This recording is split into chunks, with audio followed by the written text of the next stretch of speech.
டேய் சக்தி, சிவானிய வந்து எங்களுக்கு நலங்கு வச்சிட்டாடா. இதுக்கு மேல இங்க பெரியவங்கன்னு யாரும் இல்ல. நீ வா வா பொன்னி, போய் நலுங்கு வைக்கலாம். நீங்க போய் வைங்க. தம்பி, உங்க அண்ணி வளகாப்புல நலங்கு வைக்கிறதா இருந்தா நீங்களும் உங்க சம்சாரம் சேர்ந்துதான் வைக்கணும்.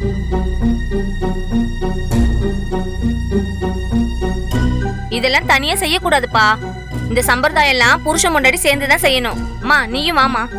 இப்ப எதுக்கு அவளை கூப்பிடுறீங்க? அவ ஒண்ணு எனக்கு நலுங்க வைக்க தேவையில்லை. உஷா, இப்ப சக்தி மட்டும் தனியா நலுங்கு வச்சா என்ன? வைக்க கூடாதுமா, அது முறை கிடையாது.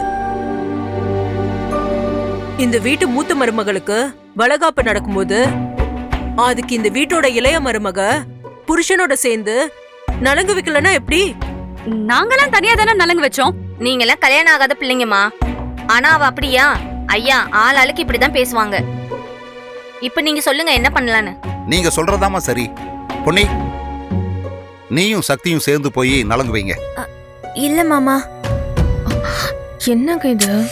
நீ கொஞ்சம் அமைதியா இரு. அது போமா. பரவாயில்ல மாமா, இருக்கட்டும்.